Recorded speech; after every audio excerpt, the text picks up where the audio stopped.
आज धन्यवाद सगळ्यांना. आज बुधवार 8 मे.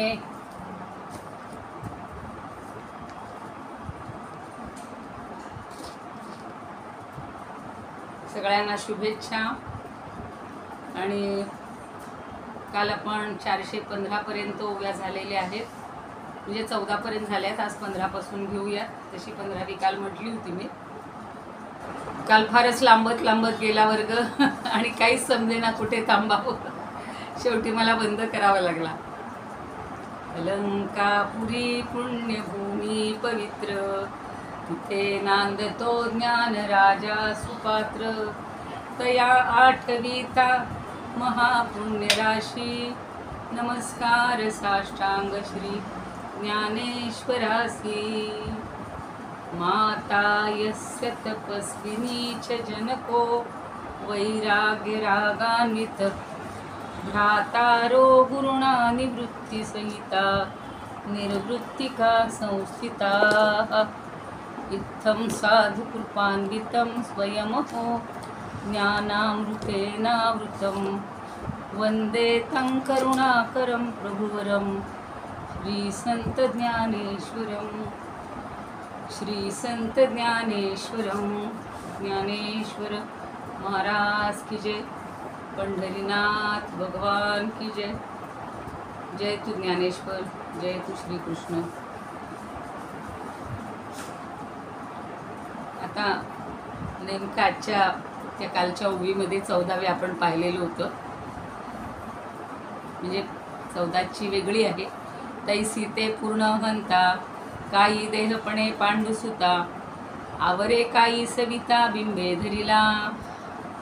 सूर्याचं उदाहरण दिलेलं आहे की तुमचा आवाज बंद झालाय मध्ये. बघा बरं आता येतोय का? हा, आता येतो. हा, मध्ये जरा खाली बघितलं की ते जातोय आवाज. भगवान सांगतायत, ज्ञानदेव सांगतायत की अरे पार्था तू मला सांग, अशा प्रकारे परिपूर्णतेला पोचलेली सगळी जी सर्वात्म भावना आहे, मी ब्रह्म आहे, असा एकदा व्यापक दृष्टिकोन झाला की वैश्विक आत्मभाव निर्माण झाल्यानंतर पुन्हा कधी देहभावनेनं मनुष्य पछाडला जाईल का, किंवा पुन्हा देहात्म भावनेनं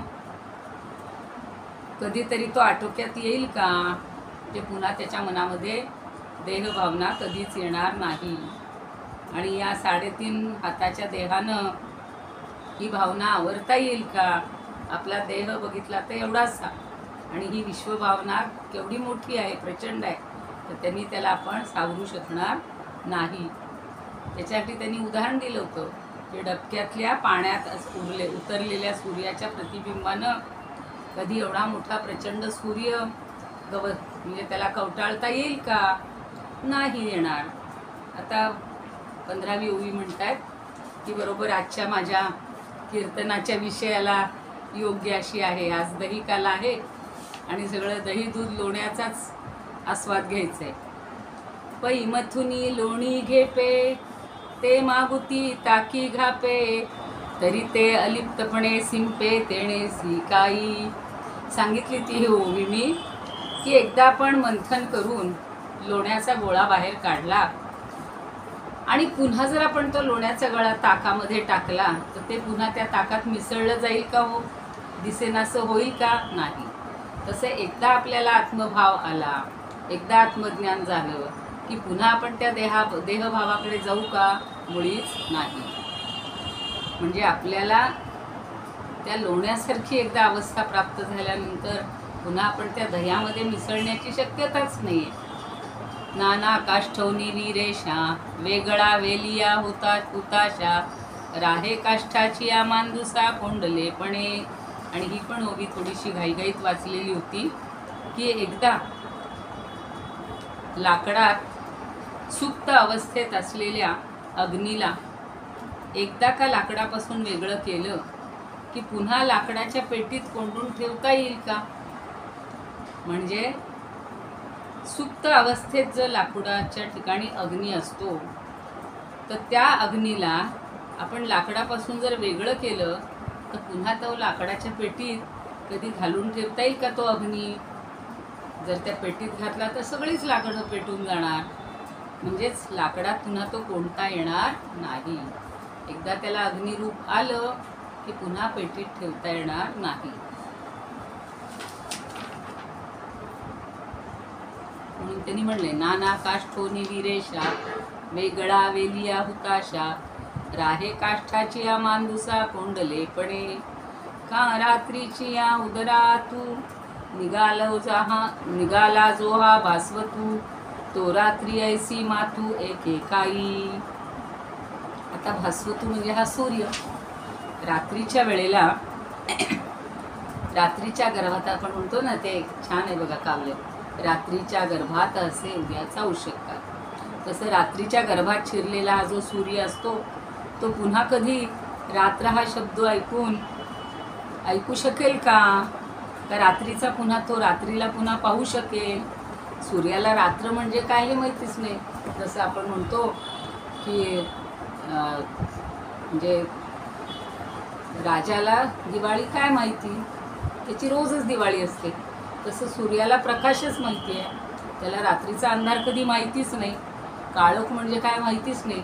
त्यामुळं तो रात्रीला कधीच पाहू शकणार नाही. आणि तो उजाडला, तो आला बाहेर की लगेच सगळीकडे प्रकाशच पडणार आहे. आणि म्हणून त्याच्यावरून त्यांनी आता तत्व काढलेलं आहे. काय काढतात? तैसे वेद्य वेदकपणेसी, पडिले का जयाचे ग्रासी, तया देह मी ऐसी अहंता कैची. वेद्य वेदकपण, वेद्य म्हणजे काय? जे जाणून घ्यायचं आहे ते, त्यालाच ज्ञेय पण म्हणतात. म्हणजे जी गोष्ट समजून घ्यायची, जिचं ज्ञान करायचं आहे, जी जाणून घ्यायची, तिला वेद्य म्हटलं. वैद्य नाही बरं का, वेद्य. आणि जाणून घेणारा तो वेदक किंवा ज्ञानी. आणि ज्ञाता या म्हणजे जाणून घेणारा आहे तो ज्ञाता किंवा ज्ञानी. आणि त्या ज्ञात्यानं ज्ञेयाचा घास करून स्वतःत समाविष्ट करून टाकला. म्हणजे ज्ञेय आणि ज्ञाता एकदा एकरूप झाले की त्या आत्मज्ञानी पुरुषाला मी देह आहे हा अहंकार कधीच येणार नाही. अजून आत्ता आपल्याला ज्ञान होईपर्यंत कशी अवस्था असते की मी बाबा या कॉम्प्युटरचं किंवा मोबाईलचं ज्ञान करून घेते, जे ज्ञान करून घेणारी मी असते. तो मोबाईल माझ्यापासून वेगळा असतो आणि त्याचं एकदा ज्ञान झालं की त्या कॉम्प्युटरशी किंवा मोबाईलशी आपण एकरूप होऊन जातो. आपल्याला आता बघा, सुरुवातीला 4 वर्षापूर्वी कोरोनाच्या काळात मला तर आठवतं धडधड व्हायची. ते झूम म्हणजे काय, ते कसं हे करायची, लिंक कशी उघडायची, उघडली तर पुन्हा आल्यावर काय करायचं, इकडचं बटन दाबायचं का तिकडचं दाबायचं. त्या 10वीतल्या एका मुलाला मी बोलवून ठेवलेलं होतं की बाबा रे, मला ना हे एकदा सुरू होईपर्यंत, पण सुरू झालं तरी मध्येच काहीतरी कुठलं बटन कुठलं तरी दाबलं गेलं की ते सगळं जायचं. आत्तासुद्धा तसंच मी दादांना विचारते, अहो माझा स्क्रीनच सगळा गेला, कुठे गेला कोणाला ठाऊक. तो असतो तिथेच, मागे पुढे आपलं बोर्ड लागलं की सगळा घोटाळा होतो. पण एकदा हे समजायला लागलं, सगळं ज्ञान झालं की मग तो ज्ञाता आणि तो ज्ञेय पदार्थ हे दोन्ही एकरूप होऊन जातात. मग त्याच्यात काही उरतच नाही, वेगळेपणा, भेद उरत नाही. मग हे ज्ञान, ज्ञाता आणि ज्ञेय हे तिन्हीही एकरूप होऊन जातात. मग आता हे सगळे असं ज्ञान झाल्यानंतर आत्मज्ञानी पुरुषाला मी देह आहे हा अहंकार कधीतरी उरेल का, भासेल का, ग्रासेल का, आणि ती अहंता शिल्लक राहील का? तैसे वेदकपणेसी, पडिलोगा तै जयाचे ग्रासी, तया देह मी ऐसी अहंता कैची. ती अहंता, हा देह, हा मी, हा कधीपर्यंत आहे? जोपर्यंत आपल्याला ते आत्मज्ञान होत नाही तोपर्यंत. आणि एकदा का ते ज्ञान झालं की मग हे सगळं संपलं. देहावरची आसक्ती संपली, अहंता संपली आणि आपण सर्व समभावा दृष्टीनं सगळं जग एकच आहे, सगळं सारखंच आहे, सगळ्यामध्ये तो परमात्मा भरून राहिलेला आहे या दृष्टीनं बघायला लागू, असं आपल्याला ज्ञानदेव वेगवेगळ्या उदाहरणांनी, वेगवेगळ्या दृष्टांतांनी छान पटवून देत आहे.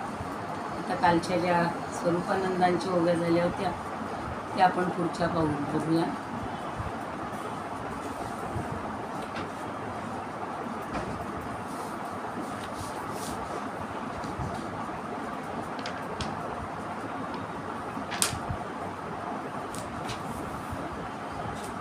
मग काष्ठाची या पेटी माझी जाण, ठेवीला कोंडोन राहे कैसा.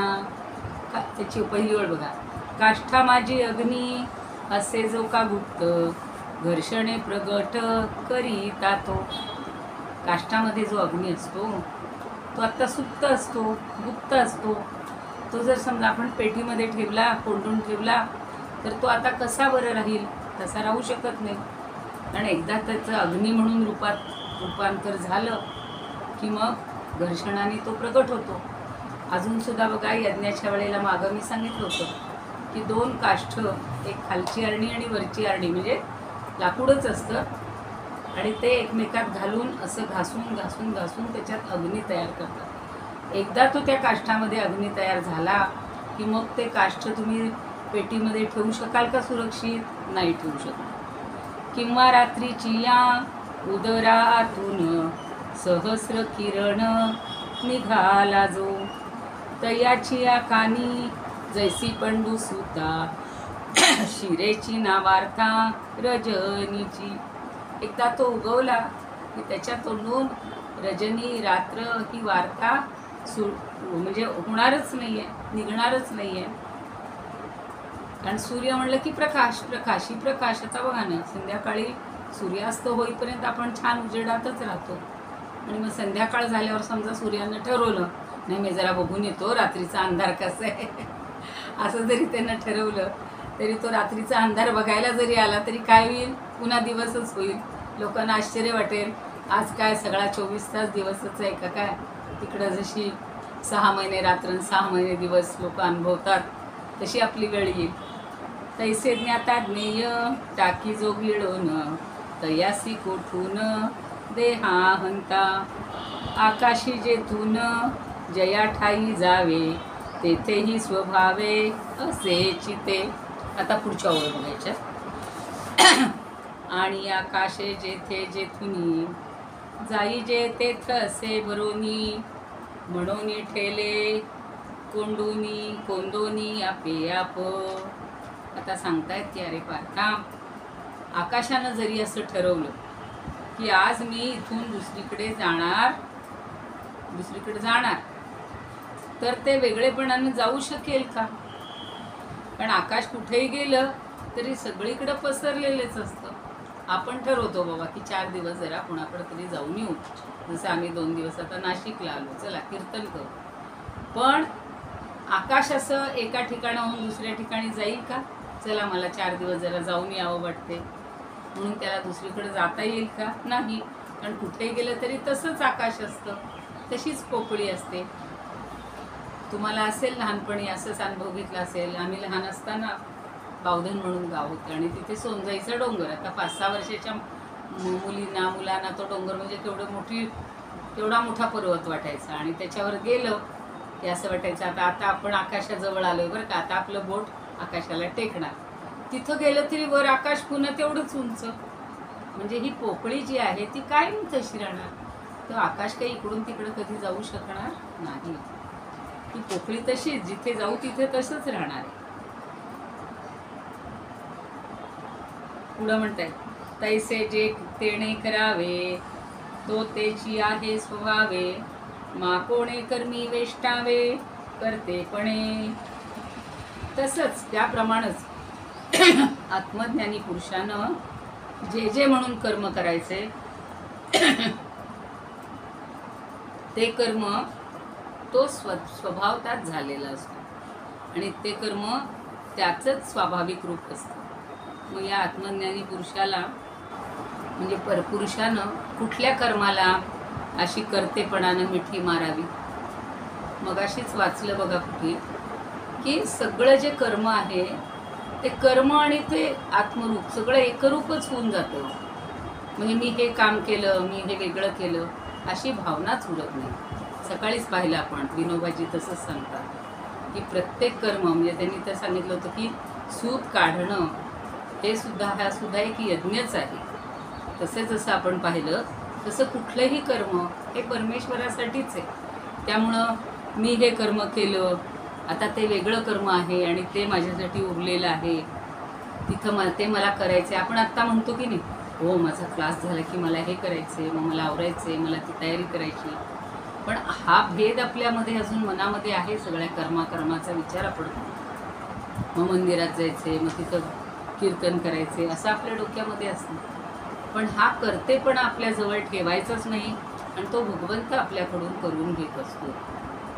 तुम्हाला कालची गंमत सांगू. एक उदाहरण आपलं म्हणजे आहे मजेशीरच, कदाचित कोणाला आवडणार नाही ते. आता मला इथल्या ज्या आमच्या मैत्रिणी आहेत संयोजिका, त्यांनी सांगितलं होतं की ताई तुम्ही 8 तारखेचं काल्याचं कीर्तन करा. आधी त्या म्हणल्या काल्याचं कीर्तन करा. म्हणलं बरं करीन.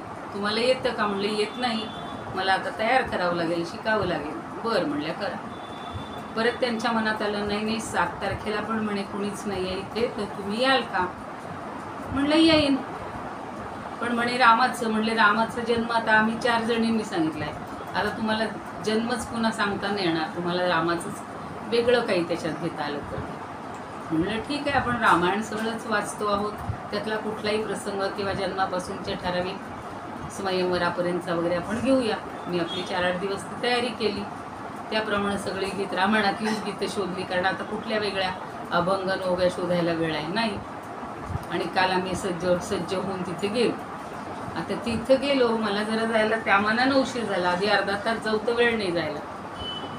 आणि गेलो तर तिथे एक बाई त्या व्यासपीठावर येऊन बसलेल्या. काय झालं म्हणलं. नाही म्हणे मला सांगितलेलं आहे, मी आजचं कीर्तन करणार आहे. म्हणलं ठीक आहे बाबा, पण मला तर त्यांनी बोलून सांगितलं की 2 दिवस तुम्ही या, आणि म्हणून मी तयारीनिशी आलेली आहे. आता आपण कुठे त्यांच्याशी वाद घालायचा, पण तो खूप वाद घालत बसलो. इतका वाद घालत बसले की या कीर्तन करायचं असं शोभणारच नाही. आता शेवटी मी विचार घेतला, जाऊ दे, आपला अभ्यास झाला ना, आपण नेहमीच करतो अभ्यास, त्यात अजून अभ्यास केला, कुठेही करता येईल, त्यात काय एवढं करू. पण तिथले जे संयोजक होते, पेटी वाजवणारे ते तबला वादक होते, ते आले. म्हणाले काय झालं? म्हटलं काही नाही, ताई म्हणतायत मला सांगितलेलं आहे. तर म्हणे संगमनेरहून कोण आले? म्हटलं मी आलेली आहे. अहो मग त्या ताई सांगून गेले आहेत की संगमनेरच्या ताई आजचं आणि उद्याचं कीर्तन करणार आहे. मग त्या बाईंचे मिस्टरही भांडत होते, त्यांनी त्या सगळ्यांना हे केलं. म्हणे अशी कुठं पद्धत असते का? आम्हाला का सांगून ठेवले, यांना का बोलवून ठेवले? 10-12 मिनटं त्यांनी या वादामध्ये घालवली. शेवटी मी नमस्कार केला. म्हणलं आता आपण बाजूला जाऊन बसावं. देवीला आपला नमस्कार केला आणि शांत उभी राहिली. मग त्या लोकांनी सांगितल्यावर त्या बाईंना काय वाटलं कोणाला. म्हणे मी एवढे आज लाडू करून आणलेले होते, तरीसुद्धा मला आज इथं कीर्तन करायला मिळत नाही. डोक्यावर हात मारावा का काय. आणि मग त्या सगळं गुंडाळून निघून गेल्या, थांबल्या नाहीत ऐकायला. आता हा इथे जो अहमपणा आहे, हा किती माणसाचा जोपासलेला असतो बघा. आणि बरं त्यांनी त्या बाईंनाही ज्यांनी सांगितलं त्यांनाही फोन केला तिकडे मिरजेला, तर त्या म्हणल्या नाही रुपालीताईंनाच सांगितलं. मग आता काय करायचं, अशा वेळेला काय करायचं. म्हणून कुठलंही कर्म करत असलो तरी ते मी करतोय ही भावना जोपर्यंत आपल्यामध्ये आहे तोपर्यंत आपण काही त्या आत्मभावाला पोचणार नाही. सगळी कर्म करणारा, कर्ता, कर्म आणि करण जे काय आहे ते सगळं एकरूप जेव्हा होईल, जेव्हा मीपणा त्यातला संपल, त्यावेळेला आपल्याला हा आत्मभान येईल किंवा आत्मज्ञान प्राप्त होईल. पण हे रोजच्या व्यवहारात असा आपल्याला अनुभव येतो. शेवटी 10-12 मिनिट उशीर झाल्यामुळं ते वेळ गाठणं फार अवघड असतो. आणि तेवढी मला सगळं 15 मिनिटं अगोदर उरकणं शक्यच नव्हतं. तो 15 मिनिट उशीर होत गेला. मग ठीक आहे, असं ते काहीतरी घडतं. पण ती भगवती देवी समोर बघत होती. तुम्हाला आता उद्या परवा तिकडे गेल्यावर ते पाठवील, मग सगळेजण म्हणजे तो अनुभव घ्याल की कसा अनुभव असतो बुवा. देवता आपल्याकडे किती मन लावून एकटं पाहो, त्या देवीचं इतकं तेजस्वी रूप आहे तुम्हाला सांगते भगवतीचं, की फक्त तिच्याकडं बघत मी सगळं बोलत होते. सगळं आपलं जे ज्ञान आहे, आपलं जे आहे ते आपल्याला उफाळून येतं आणि ती बोलून आपल्याकडून बदलून घेत असते. तर आता थोडासा किस्सा म्हणजे ताजा म्हणून सांगितला मी तुम्हाला, ठीक आहे. तर म्हणून ते काय सांगतायत तैसे जे तेणे करावे तो तेची आहे स्वभावे मा कोणे कर्मी वेष्टावे करतेपणे. हा करतेपणा घेऊन कशाला आपण त्याच्यामध्ये म्हणजे आत्मज्ञानी पुरुष हा कुठल्या कर्माला असा करतेपणानं मिठी मारतो. जर मीही तिथं अद्वा तद्वा बोलून नाही काय करायचं आपल्याला बोलून मला सांग नाही मिळालं ते बिघडलं कुठं. फक्त त्यासाठी आम्ही काही 2 गोष्टी सोडल्या होत्या. ते मनामध्ये थोडी खंत यायला लागली की अरेच्या त्यापेक्षा आपण तिकडे गेलो असतो तर बरं झालं असतं. दुसरंही महत्त्वाचं काम होतं. नुरेची गगना विण ठावो. आता अजून उदाहरणावर उदाहरणं. पाऊस पाऊस पाऊस. नुरेची गगना विण ठावो नोहेची समुद्रा प्रवाहो नृतीची ध्रुवा जावो तैसे जागले. आता काय सांगतायत बघा की या ब्रह्मांडभर पसरलेलं जे आकाश आहे त्यानं कुठंही वस्तू कुठेही जाऊन वस्ती करू शकतो. त्याला काय फक्त संगमनेरचंच आकाश आहे, नाशिकचंच आकाश आहे किंवा तुम्ही जिथे कुठले असाल त्या गावचंच आकाश आहे का हो. नुरेची गगना विण ठाऊ. त्या गगनाला किंवा त्या आकाशाला ते ब्रह्मांडभर पसरलेलं आहे आणि त्याला कुठंच तरी जाऊन वस्ती करायला दुसरी काही जागा आहे का आकाशाशिवाय. सगळीच पोकळी आहे. कुठेही गेला तरी तसंच दिसणार आहे. तसंच समुद्राचं बघा. नोहेची समुद्रा प्रवाहो नुठीची ध्रुवा जावो तैसे झाले. आता समुद्राला सुद्धा असा काही वेगळा प्रवाह आहे का स्वतःचा. कुठलाच प्रवाह नाही. किंवा ध्रुवाला जसे एका जागेवरून दुसरीकडे आता कुठं जायचंच नाही म्हणजे त्याला चलत्व नाही. त्याप्रमाणे हे ज्ञान पुरुषांच्या बाबतीत घडतं. बघा त्या ध्रुवानं काय मागितलं हो की मला अशी जागा द्या भगवंता की जिथून मला कोणीही उठ म्हणणार नाही, मला कोणी उठवणार नाही. म्हणून एक जागी तो स्थिर आहे ध्रुव तारा. आपण कुणी आता समजा एखाद्याने ठरवलं किती काळ गेला आता ध्रुवाचा याच जागेवर, चल ध्रुवा तू आता बाजूला हो आणि त्या जागी दुसऱ्या ताऱ्याची स्थापना करतो. नाही. तसं आता एकदा आपल्याला आत्मज्ञान झालं की बाकीचं सगळं फिकट होतं. सगळं फिकट होतं. सगळे नातेवाईक माझे आहेत, सगळं मी म्हणजे माझं आहे, काम म्हणजे माझं आहे, हे पद म्हणजे माझं आहे, घर म्हणजे माझं आहे, हे सगळं सगळं सगळं जे मी पण आहे हे उरतच नाही. ऐसे निअहंकृती भावो जयाचा बोधी जाहला वावो तरी देहात जव निर्वाहो तव आधी कर्मे. आता अशा प्रकारे हा जो अज्ञानी आपलं आत्मज्ञानी पुरुष आहे त्याला अहंभाव म्हणजे काय. अहंकृती. अहंकृती म्हणजेच अहंकार म्हणजेच अहंभाव हेच त्याला ठाऊक नसतं आणि म्हणून कर्माच्या ठिकाणी गुंतले पण नसतं त्याचं. जयाचा बोधी जाहला वावो तरी देहा देव निर्वाहो तव आधी कर्म. मग त्याच्या हातून जोपर्यंत देह आहे तोपर्यंत त्याच्या हातून कर्मही घडतच राहणार. पण कर्माच्या ठिकाणी अमुकच एकाच कर्माच्या ठिकाणी गुंतून राहणं हे माझंच आहे असं काही तो म्हणणार नाही. कुठलेही कर्म द्या, सगळी कर्म त्याच्या दृष्टीनं सारखीच असतात.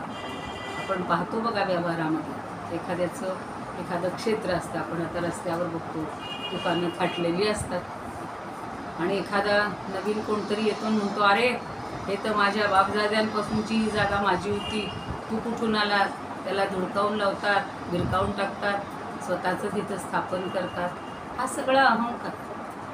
अहो साधं बसायला सुद्धा आपण बघतो एका गाडीत असो, एसटीत असो, बसमध्ये असो, हल्ली आता ट्रेनमध्ये रिझर्वेशन असतात, पण तरीसुद्धा आपल्या जागी आधी कोणतरी जाऊन बसलेलं असलं तर मग पंचायत होते. आपल्याला सांगावं लागतं की आमचं रिझर्वेशन आहे, तो माझंही रिझर्वेशन आहे, माझाही हाच नंबर आहे. रेल्वेकडून कधी चुका झालेल्या असतात. पण अशा गोष्टी माझंच आहे, मीच आहे, तिथंच अगदी ठासून बसणं हे बरोबर नाही. ठीक आहे, दुसरी जागा असेल तर तुम्ही तिथे बसून घ्या तात्पुरतं. आजचीच गोष्ट सांगते. तिथं साधं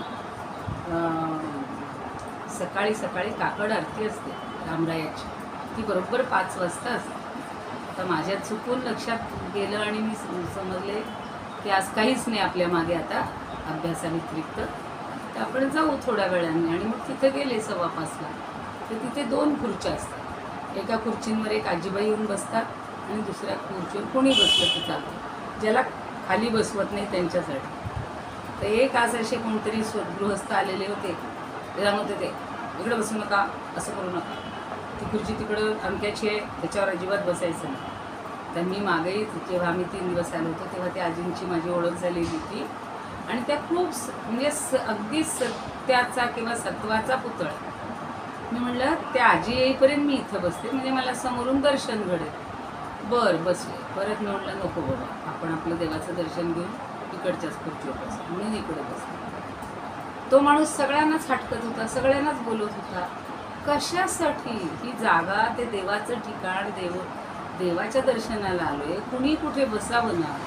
तिथे सुद्धा मी माझं माझं, तुझं इतकं लोक करायला लागतात की बस. म्हणून आत्ता जे म्हणले ते की जयाचा बोधी अहंकृती भाव, ऐसेनी अहंकृती भावो जयाचा बोधी जाहलावा. बोध म्हणजे ज्ञान.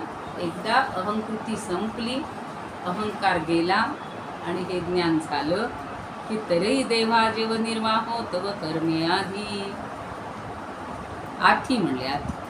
तर कर्माच्या ठिकाणी कर्तेपणानं गुंतणच राहत नाही. हा देह आहे तोपर्यंतच त्याची ही सगळी जी काय आपण म्हणतो की त्याच्या हातून ही सगळी कर्म घडतच राहतात. पण कर्म जरी घडत राहिली तरी तो त्या कर्मांमध्ये गुंतत नाही.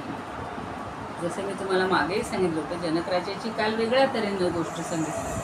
पण जनक राजा एवढं मिथिलेचं राज्य करत असून सुद्धा त्यानं स्वतःकडं कर्तेपणाचा भावच घेतलेला नव्हता आणि एवढं राज्यकारभार करून सुद्धा तो अलिप्त होता. कुठल्याही कर्मामध्ये गुंतून स्वतःला घेत नव्हता.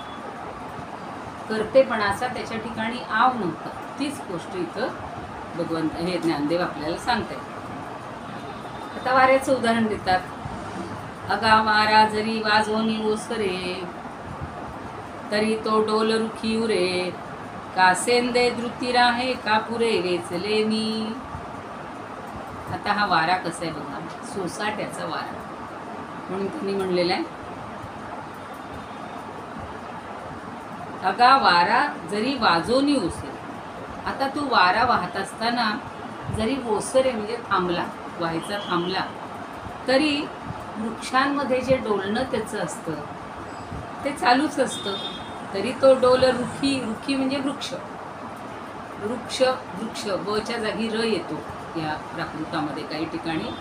आणि म्हणून तरी तो डोल रुखी उरे, का सैंदे धृती राहे कापुरे वेचलेली. 2 उदाहरणं दिली की त्या वृक्षांच्या फांद्यामध्ये पानापानातून त्याचं डोलणं वाऱ्याचं चालूच असतं.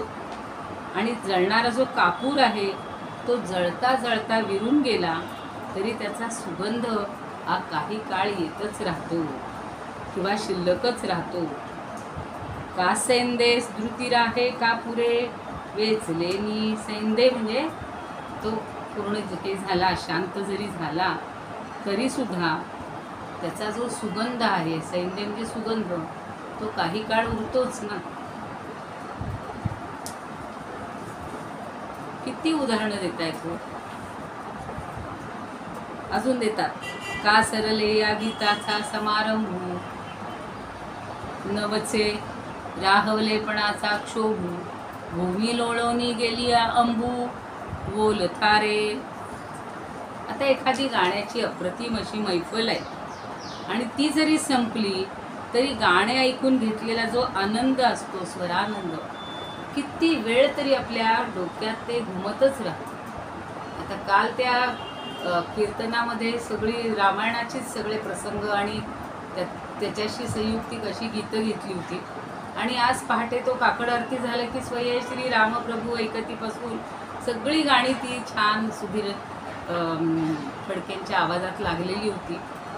अगदी तेच इतकं डोक्यात गुंगत राहतं की ती गाणी म्हणजे आपल्या मनावर पडलेली मोहिनी असते. तसं ही गायनाची एखादी मैफल आपली रंगलेली असली आणि ती संपली तरीसुद्धा ते गाणे ऐकून घेतलेला जो आनंद असतो तो काही काळ तसाच शिल्लक राहतो. ती तंद्री तशी भंग पावत नाही. सरले या गीताचा समारंभ न राहवलेपणाचा क्षोभू. तसं भूमी लोळवणी गेलिया अंबू बोल थारे. आणि त्याचप्रमाणे जमिनीवर जर पाणी पडलं, आता पावसाचं पाणी पडतं आणि ते भूमीत विरलं तरी त्याची बोलू म्हणजे ओल, पाणी दिसणार नाही पण ते ओल दिसते की नाही, ओलावा दिसतो की नाही, तो शिल्लक राहणारच. भूमी लोळवणी गेली आंबू बोल थारे. थारे म्हणजे राहते, म्हणजे जरी पाणी तिथलं जिरलं असलं तरी तिथे ओल शिल्लक राहते. त्याच्यावरून आपण म्हणतो इथं पाऊस पडून गेलेला दिसतोय. बघूया एवढ्या बघूयात आपण आता. आकाशे जेथून जया ठाई जावे, तेथेही स्वभावे असे चिते. म्हणून सर्वत्र सारखे कोंडून, राहिले गगन जैशा रीती. गोंदून म्हणजे भरून राहिलेलं आहे, कोंदून. तैसे मुक्तात्म्याने करावे जे काही, स्वभावे ते होई आत्मरूप. प्रत्येक कर्म हे आत्मरूप होतं. म्हणून आपण म्हणतो ब्रह्मार्पणमस्तु, कृष्णार्पणमस्तु. प्रत्येक कर्म हे त्या कृष्णालाच अर्पण करायचे, ब्रह्मालाच अर्पण करायचे. म्हणून मी करता ऐसा अभिमान, उरेल कोठून तया लागी. मी परवा म्हटलं होतं की एका ठिकाणी प्रसादाचं बनवण्याचं काम त्या कृष्णधामला ज्या मुलांनी त्याच्या आजींनी केलं, तर आपण सांगतोच न, कुठेही गेलं की आपण छान म्हणतो प्रसाद खूप छान झालेला आहे, त्याचं नावही प्रसादच. तर तो म्हणतो मी कुठं काय केले, महाराजांनी केलं. म्हणलं कुठले महाराज आले होते? अहो म्हणे हेच की आपले महाराज, जे ज्यांच्या समाधीचा उत्सव होता त्या महाराजांनी सगळं केलं. किती छान थोर भावना आहे. असं प्रत्येकानं आपण लगेच हे कुणी केलं लगेच आपण हो मी मी मी मी मी तो मीपणा जोपर्यंत संपत नाही तोपर्यंत ते कर्म आणि देह हे आपण सगळे भिन्न राहतो. जेव्हा आपण म्हणतो की हे रामरायानं केलं, हे रामार्पणमस्तु, हे कृष्णार्पणमस्तु, तेव्हा ती अहंता हे सगळं संपून जातं. आता अजून उदाहरणं जी दिलेली आहेत बघा. म्हणून मी करता ऐसा अभिमान, उरेल कोठून तया लागी. महार्णवी जैसे प्रवाहाचे नाव, किंवा नुरेठावन भाविण. महार्णव म्हणजे मोठा सागर, त्याच्यामध्ये प्रवाहाचं नाव उरतच नाही. किंवा ठाव म्हणजे तिथे रिकामी जागाही राहत नाही, तो काही असा समुद्र म्हणत नाही काही. अहो त्या गंगेचं पाणी यायला हा प्रवाह आहे, इथलीच जागा ठेव, मुळीच नाही. जे येईल ते त्यात मिसळून जाते. ध्रुवा लागी जैसे जाणे येणे नाही, तैसी स्थिती पाही मुक्तात्म्याची. ऐशा परी त्याचा देह अहंकार, बुडाला साचार आत्मबोधी. तरी जोवरी तो दिसे देहाकारे, तोवरी ते उरे कर्म त्यासी. वास तरी जैसा वाहुनिया गेला, परी डोलटेला वृक्षा ठाई. नातरी कापूर जातसे उडून, सुगंध ठेवून करंडकी. करंडकी म्हणजे डबी. कापूर जर आपण डबीत ठेवला तर त्याचा वास कधी उडून जात नाही, त्या ठिकाणी तो तसाच सुगंध शिल्लक राहतो. गीत समारंभ जायतो संपोनी, परी घुमेकानी ध्वनी जैसा. एखाद्याचं आपण छान कीर्तन ऐकलेलं असेल, गायन ऐकलेलं असेल, प्रवचन ऐकलेलं असेल, ते आपल्या डोक्यामध्ये बराच काळ असं घुमत राहतं, म्हणजे गुंजत राहतं. भूमीवरी गेले वाहुनिया जल, परी मागे ओल उरे जैसी. किती उदाहरणं देतात की हे त्याची चिन्ह, त्याचे सगळे अवशेष हे शिल्लक राहतच असतात. एखादी चोवी होईल आता. अगा मावळले नियरके, संध्येची ये भूमिके, ज्योती दीप्ती कौतुके दिसे जैसी. अहो सूर्य अस्ताला गेला, मावळलेनी अर्के. अर्क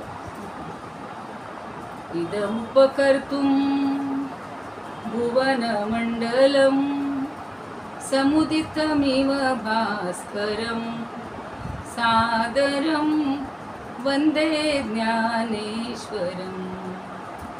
त्रिभुवन माता भगवद्गीता लोकमंगला लोकविश्रुता लोकहितं संततं ध्यायता येन ज्ञानेश्वरी विरचिता श्रुत्वा प्राकृतगिरं सादरं वन्दे ज्ञानेश्वरं सादरं वन्दे ज्ञानेश्वरम् आरती ज्ञानराजा महाकैवल्य तेजा सेविती साधू संत मनुवेदला माझा आरती ज्ञानराजा लोपले ज्ञान जगी हित निणती कोण अवतार पांडुरंग नाव ठेविले ज्ञानी आरती ज्ञानराजा कनकाचे ताट करी उड्या गोपिका नारी नारद तुंबरुगो सामगायन करी आरती ज्ञानराजा प्रगट गुह्य बोले विश्व ब्रह्मची केले राम जनार्दनी आई मस्तक ठेविले आरती ज्ञानराजा महाकैवल्य तेजा सेविती साधू संत मनुवेदला माझा आरती ज्ञानराजा ज्ञानेश्वर महाराज की जय पंढरीनाथ भगवान की जय जय श्री कृष्ण जय तू ज्ञानेश्वर